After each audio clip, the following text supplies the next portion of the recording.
Yun po. So, tapos na po yung rice experiment natin, no? So, white rice lang po ito, 1 cup versus 2 cups. So, nag-start po tayo with the experiment eating 1 cup of rice. Nag-start po yung day natin at 104 and then went up to 138 and then yung final reading po after 2 hours is 121. So, super controlled po siya.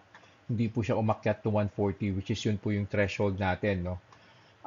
After the 1 cup, the next day nag-try naman po tayo ng 2 cups of white rice. So same po yung ulam. Yung rice lang po yung binago natin. And nakita nyo naman po yung spike, no? Sobrang taas po niya.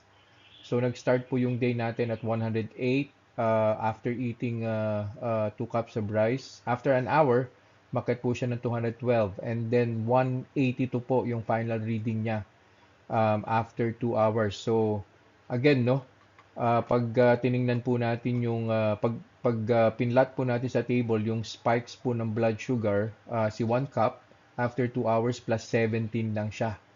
Tapos si 2 cups naman po plus 74. So 2 cups of white rice lang po yan, ha.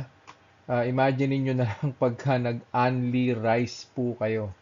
So again, sa type 2 diabetic person, hindi po talaga advisable na kumain ng more than 1 cup of rice on each meal. So yun po. We'll try some more foods and we'll do the recommendation para at least guided po tayo dun po sa diet natin on a daily basis. So see you guys in the next vlog. Thank you.